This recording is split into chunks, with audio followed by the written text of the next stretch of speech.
Paulina, ¿tú crees que la visita del arzobispo Chicluna efectivamente puede marcar un antes y un después para la Iglesia Católica en Chile? O sea, yo creo que a la gente de fe, a la gente que cree, a la gente que es católica, esto es fundamental. Es decir, lo repito de alguna manera, ¿se saca la basura debajo de la alfombra o se mantiene ahí? ¿Se sabe con claridad si la Iglesia encubrió o no? ¿Cambiamos las reglas del juego o no? Yo creo que es importante que vean esta nota para tener una síntesis y después vamos a hacer unos comentarios claros de lo que ha pasado detrás de esta visita. El día que me traigan una prueba contra el obispo Barros, ahí voy a hablar. El Papa llama calumnias a nuestras afirmaciones de encubrimiento del obispo Barros. Lo que ha hecho el Papa hoy es ofensivo y es doloroso. Hay testigos que indican que enviaron al cardenal Fresno, entonces arzobispo de Santiago, una carta acusando al sacerdote Caradima ya en los años 80.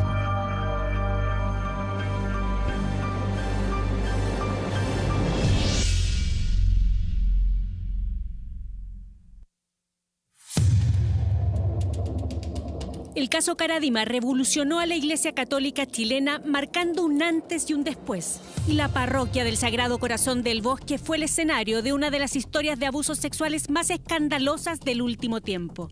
Un caso que marcará la relación entre las víctimas de abusos sexuales y la Iglesia de ahora en adelante. Todo comienza cuando Juan Barros, el cuestionado obispo de Osorno, acusado de ser cómplice de los abusos sexuales cometidos por el sacerdote Fernando Caradima, participa incansablemente en cada una de las misas de la visita papal, generando así una tensión evidente, alcanzando un incómodo protagonismo en la esperada visita apostólica.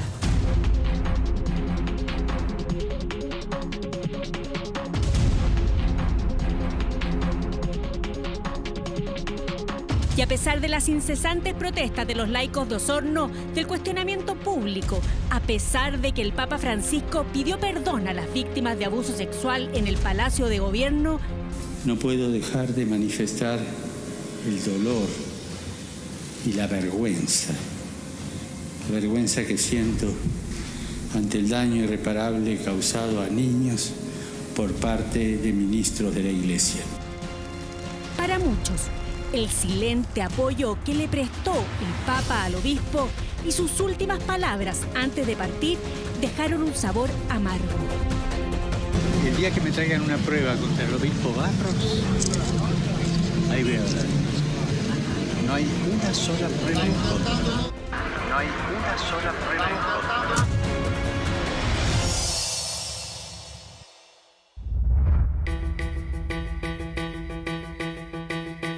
Mientras el obispo Barros pareció sentir el absoluto respaldo del Papa Francisco e incluso dio las gracias por eso, la indignación aumentó y las heridas se abrieron. Las víctimas del sacerdote Fernando Caradima manifestaron públicamente sus molestias frente a las declaraciones de la autoridad máxima del Vaticano. El Papa llama calumnias a nuestras afirmaciones de encubrimiento del obispo Barros. Una calumnia, como lo confirmamos con nuestro abogado, es la imputación de un hecho falso. Lo que ha hecho el Papa hoy es ofensivo y es doloroso.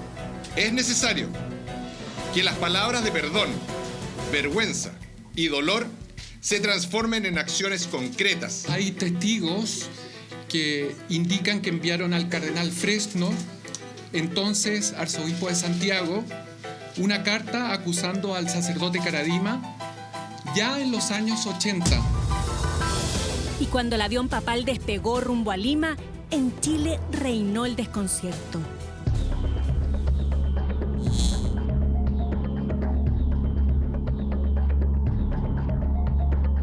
Sin embargo, hace algunas semanas esta historia dio un giro. El Papa Francisco designó al arzobispo de Malta, Charles Chicluna, para escuchar a quienes han manifestado la voluntad de dar a conocer la información que poseen en contra del obispo Barros. Un proceso inédito en Chile. He venido a Chile enviado por el Papa Francisco para recoger informaciones útiles concernientes a Monseñor Juan Barros Madrid. ¿Qué cosas debe esclarecer Chicluna? ¿Quién es este arzobispo que llegó a nuestro país junto a su equipo y se reunió con quien fuera necesario para poder determinar el futuro del obispo Juan Barros?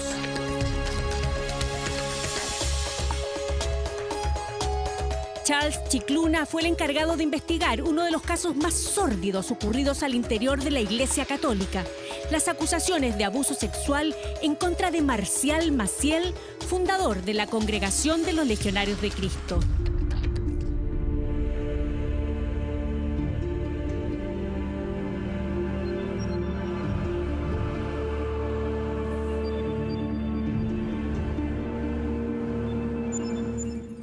Chicluna es considerado un experto en la materia, fue prefecto de la doctrina de la fe, condujo más de 3.000 investigaciones canónicas en contra de sacerdotes acusados de abuso. Es por esto que con su nombramiento se asume que el caso Caradima se ha convertido en un referente para toda la Iglesia. A primera vista, Monseñor Chicluna es el indicado para desarrollar un trabajo profundo y exhaustivo. Quiero manifestar mi agradecimiento a las personas que se han declarado disponibles para encontrarse conmigo durante los próximos días. Yo quería conversarle y ver qué pensaba él, porque si él pensaba que yo tenía vocación o no. Y si me iba a poder ir en algún momento al seminario.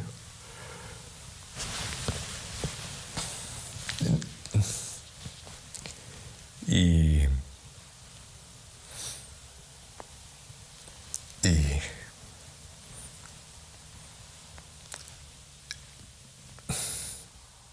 empezó con... estábamos sentados al lado y me agarró la pierna como un papá. Y de repente, en vez de pegarme un toquecito, me apoyó la mano en los genitales. Y yo ahí me borré. Fue un poco... una sensación media... bueno, muy raro.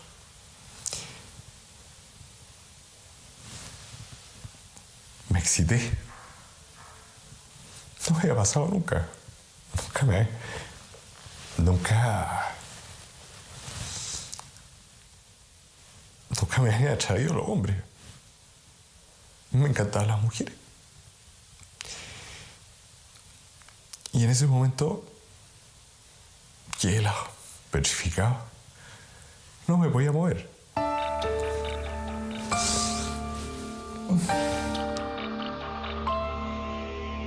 Hace 7 años, testimonios como este nos levantaron un velo. Hoy estas denuncias tuvieron un alcance insospechado.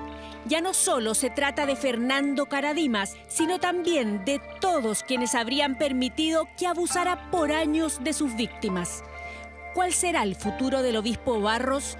¿Los testimonios que recabó Chicluna junto a su equipo serán suficientes para abrir una investigación canónica?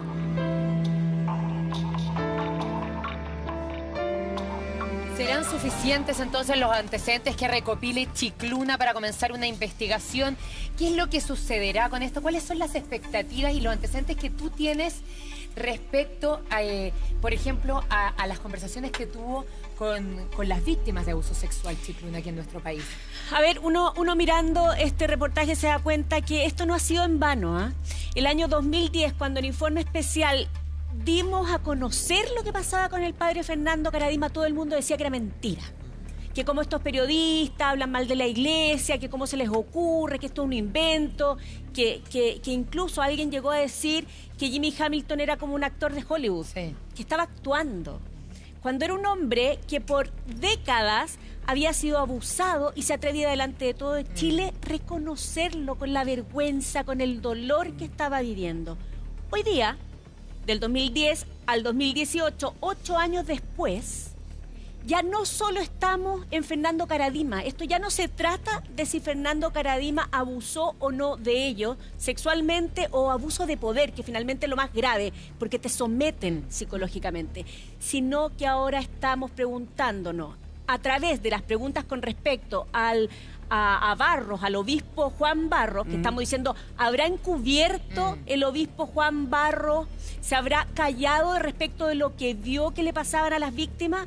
Pero a través de esa pregunta nos estamos preguntando si la Iglesia Católica chilena, todas sus autoridades, cubrieron, protegieron o encubrieron a Fernando Paulina, Karadima. ¿por qué se habla solamente del obispo Barros cuando en esa época, yo se lo quiero decir, pero habían varios paralelos que, de hecho, hay otros que son obispos hoy día, Es que eso podrían haber hecho lo mismo, ¿no? Eso es, por eso yo creo que a través de Juan Barros se abre una puerta. Yo les quiero contar, yo hice el trabajo de revisar la sentencia contra Fernando Karadima, porque aquí hubo un juicio penal que se determinó claramente que Fernando Karadima cometió abusos, que estaban prescritos, pero que los cometió. Y que habían jóvenes que lo habían pasado pésimo. La jueza dice concretamente, se narraron hechos de abuso, incluyendo aspectos como masturbación forzada, penetración, abuso sexual y abuso mental contra estos niños. Eso la justicia lo dejó acreditado. Y luego dice la jueza en la sentencia, escuchen, es un periodo en que la Iglesia había ignorado la evidencia e intentado ocultarlo, lo dice la justicia, esto no es un invento. Y luego dice, la jueza señala que era sencillamente imposible que los obispos no hubieran sabido. Ya, pero entonces ahí vamos porque eran varios que hoy día son obispos, en esa época no. Entonces, ¿por qué solamente apuntan a Barros y no se hace una investigación a los otros, o sí se va a hacer una investigación a todos? ¿Quieren saber todo lo que sabían?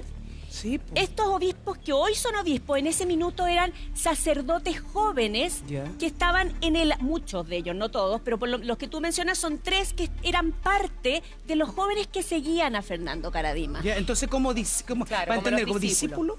Claro. O sea, si alguna importancia tuvo Fernando Karadima es que reunía a mucha juventud y le aportó muchos sacerdotes a la Iglesia, por eso era tan poderoso.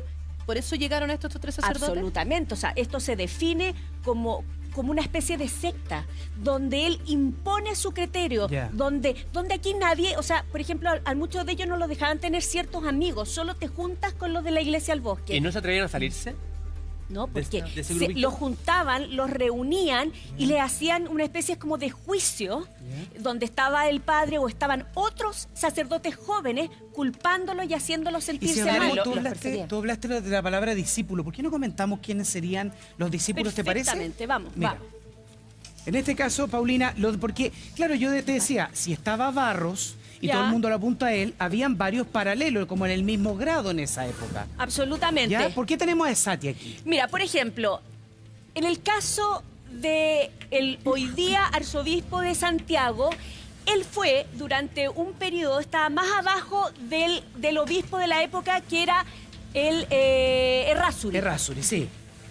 Es que quiero que entiendan, así era la situación. Cuando estos jóvenes eran abusados, el cardenal era Errázuri, ¿cierto? Sí. Listo. A Errázuri escuchen bien, el año 2005, 2003, José Andrés Murillo, uno de los denunciantes, le cuenta a un sacerdote, le dice, mire, le reconoce, el padre me ha abusado, el padre ha intentado masturbarme, le dice a un sacerdote, este sacerdote queriendo ayudarlo, un sacerdote bueno, le dice, ok, escribe una carta y mándasela al arzobispo. Reúnete con el arzobispo. ¿Y esa carta llegó? Y el arzobispo se enteró. Y el arzobispo en algún minuto le pide a otro sacerdote, le dice, investiga esto. Y el sacerdote investiga.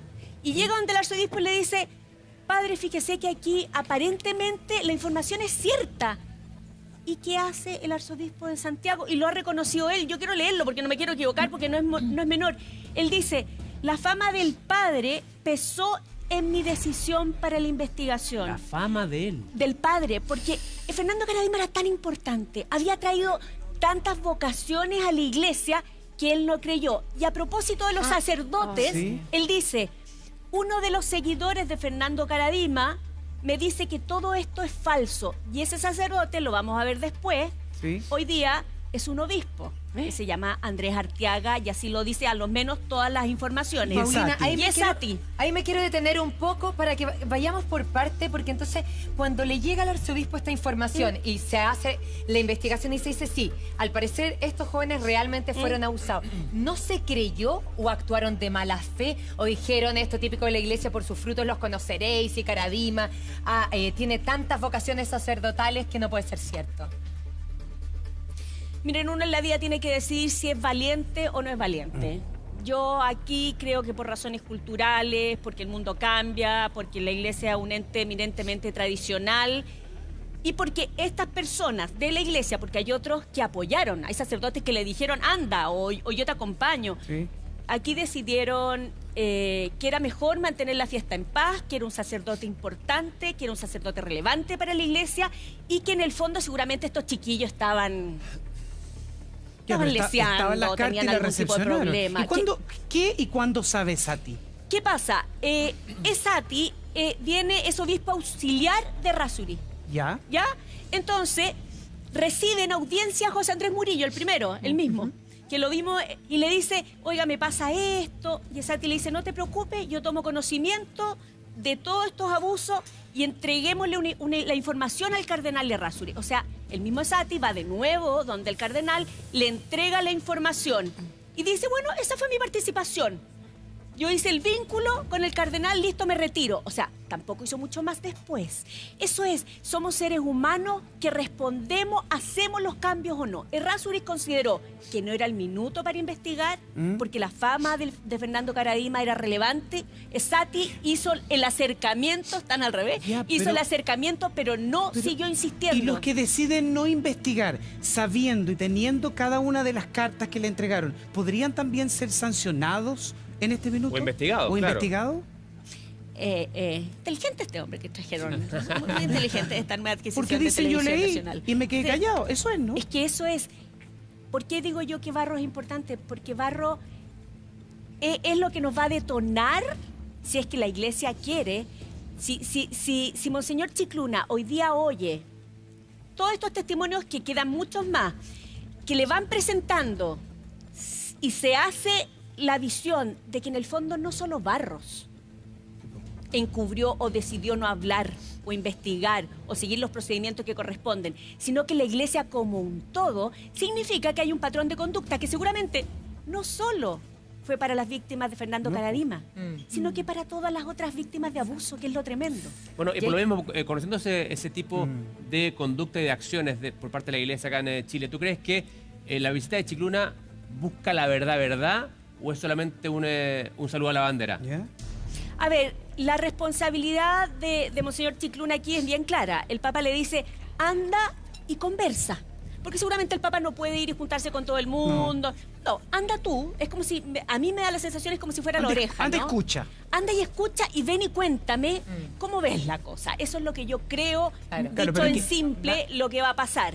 Y ahí se va a decidir si hay investigación. Pero quiere contar sobre esto que estaba en la polémica, que es Juan Barro, que es donde se ha investigado, se ha hablado, pero aún no se ha investigado, está escuchando por mientras. Él solo está escuchando. Esto no es una investigación canónica. Él está escuchando qué pasa y con esa información va a llegar al Vaticano. Y ahí en el Vaticano se decidirá qué pasa con Juan Barros y qué pasa seguramente con la Iglesia Católica. Cuénteme. Y ahí sí que se empieza a investigar entonces y se empieza un juicio canónico, dependiendo de la información que lleve Chicluna al Vaticano. Es lo más probable. ¿Puede esto terminar en una investigación canónica o puede que no? Pero lo importante es que después ya nadie puede decir que el Papa no sabía, por ejemplo. Claro. Eso es, o sea, esas dudas de que habrá sabido, no habrá sabido, habrán engañado al Papa, le habrán entregado la carta o no le habrán entregado la carta, eso ya no debiera pasar. Miren, a propósito de carta entregada, Juan Barros, porque aquí esto parte por saber si Juan Barros ocultó o no. Juan Barros se dice que cuando José Andrés Murillo, uno de los primeros denunciantes, intenta comunicarle al cardenal Fresno, antes, estamos hablando en los 80. En los 80. Fresno. Claro. Quiere hacer la denuncia, presenta la denuncia y se dice que Juan Barro era uno de los secretarios. ¿Ven que cuando son más chiquititos cumplen otra función los sacerdotes? Pues bien, que él se habría enterado y o no habría entregado la información a Fresno o como secretario habría guardado la Se quedó guardado, pero hablamos, esas son parte de las acusaciones. Ese de Juan Barro, pero si yo te pregunto, si te pregunto por Horacio Valenzuela, ¿quién es Horacio Valenzuela que también ha salido? A ver, son varios obispos los que vienen de esta camada de Fernando Karadima. Juan Barro, sí, que claramente habría podido esconder información y Juan Carlos Cruz dice claramente estuvo presente cuando me hacía darle besos. O sea, está diciendo concretamente, él fue testigo todo esto. Y hay otros sacerdotes de la Iglesia Católica que dijeron, mire, esto lo dijo un sacerdote, yo no voy a decir quién, dice, el sacerdote dice en el juicio, me incorpora a los 14 años a la Acción Católica, el padre Karadima lo toma de los hombros y le da un beso directamente en los labios. ¿Por qué no va a decir quién, Paulina? ¿Por qué, para qué? Por eso te lo pregunto. Mira, lo importante es que esta gente testificó, y estos son sacerdotes, y eso es lo importante, sacerdotes del grupo de Karadima, igual que Horacio Valenzuela, igual que Juan Barro, que dicen que esto pasó, y ellos no lo vieron. Y él se habla de él también solamente por encubrir. ¿Qué hay de Horacio Valenzuela?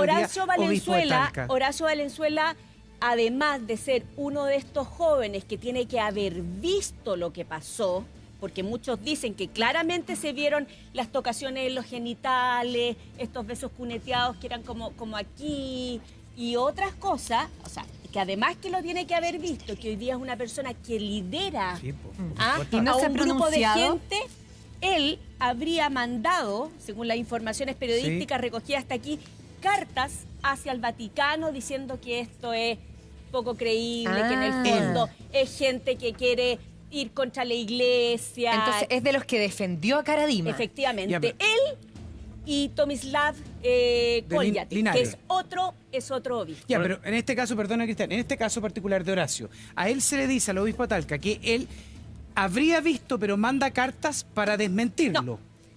Él manda cartas al Vaticano donde dice, ha sido todo esto de las denuncias por parte de las víctimas de Karadima han sido una oportunidad excepcional para desacreditar a la Iglesia y quitarle toda autoridad moral. Es decir, desacredita los testimonios de las víctimas.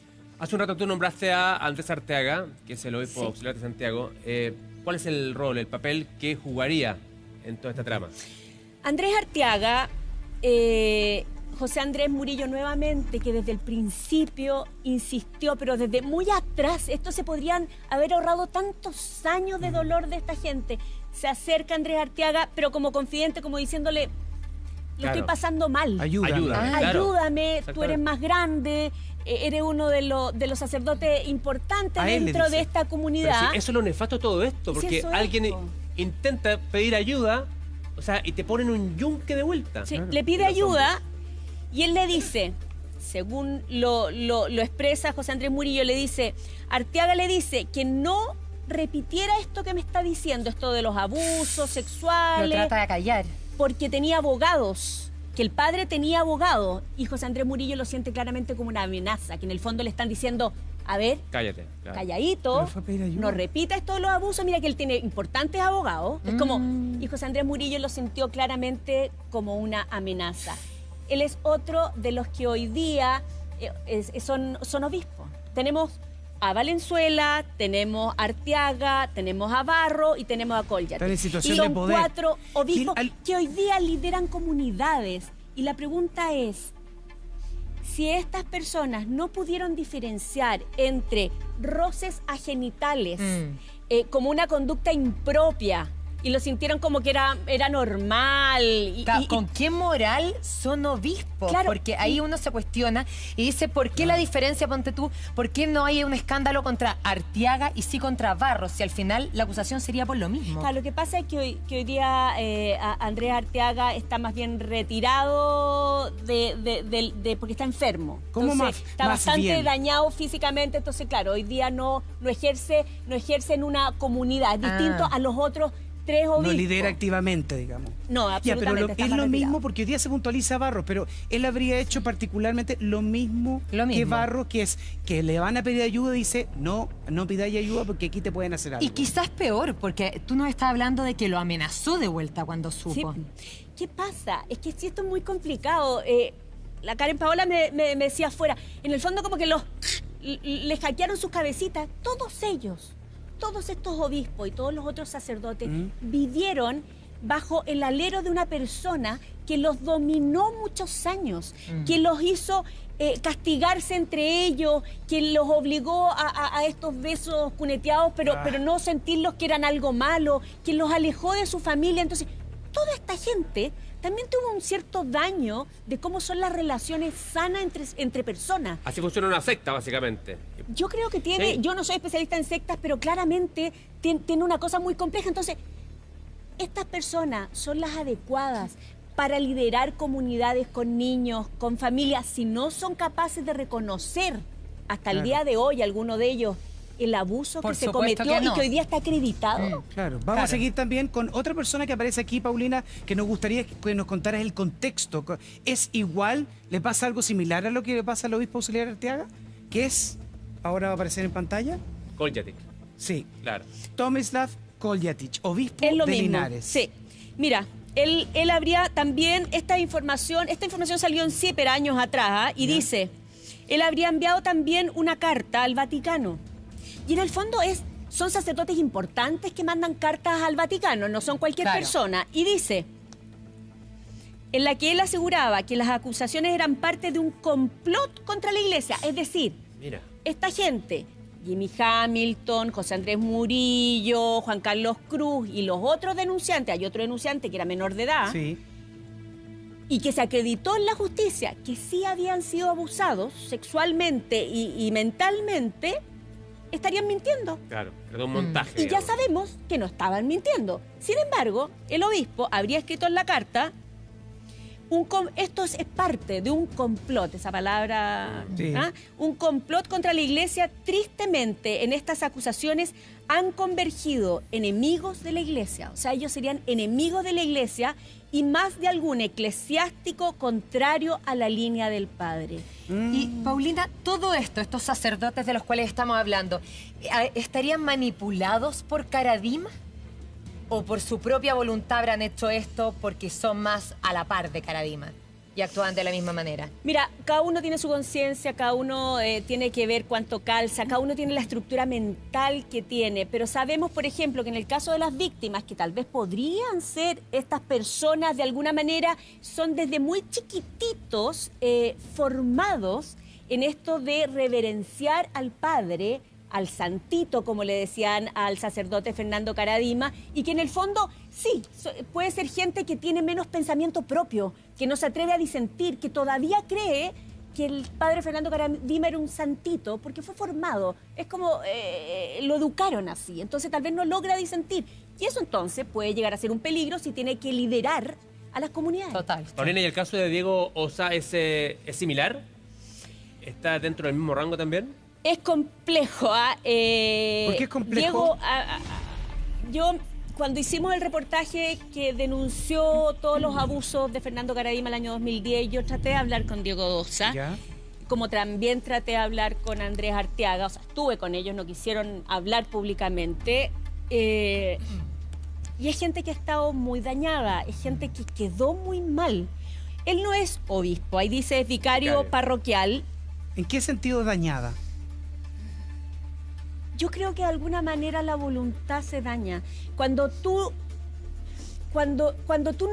Por ejemplo, imagínate que hubo casos donde hubo masturbación y lo describe José Andrés Murillo.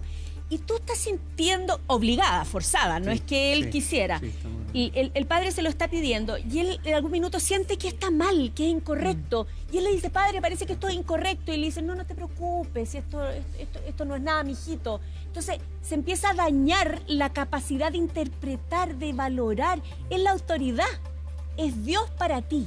Para esos jóvenes es Dios. Y yo creo que algo de eso puede haber pasado con Diego Ossa. Pero todos estos sacerdotes hay una diferencia, que este grupo son los que defendieron hasta el final a Karadima y hay otros del mismo círculo que fueron capaces de condenarlo. Absolutamente. Bueno, pero es que los seres humanos somos así.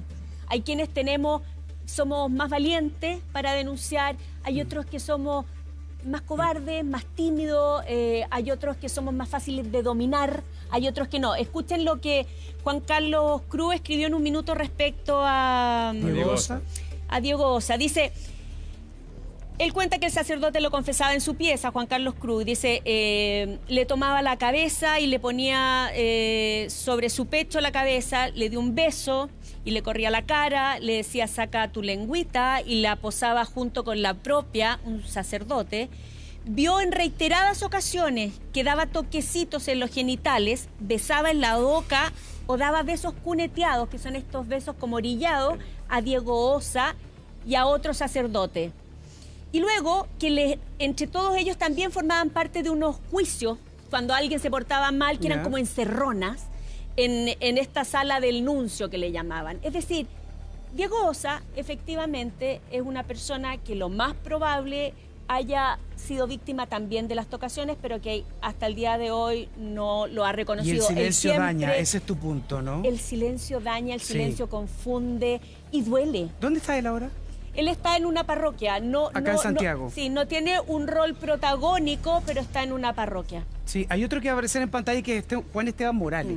¿Qué sabes tú de Juan Esteban Morales? ¿Por qué se nombra dentro de esta escucha? Porque aún no hay investigación. Sí, Juan Esteban Morales es lo mismo. O sea, en el fondo, en todas las declaraciones de las víctimas, con claridad ellos dicen que ellos tienen que haber visto, que así como ellos veían cuando estaban estos toquecitos en los genitales, que era algo como normal, que no es normal, y es importante que todo el mundo lo sepa, eso no es normal.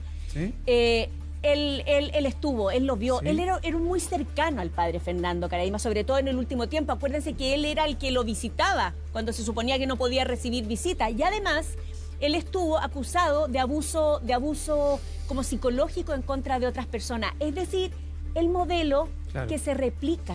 Pero esa es lo que tenemos que tener atención.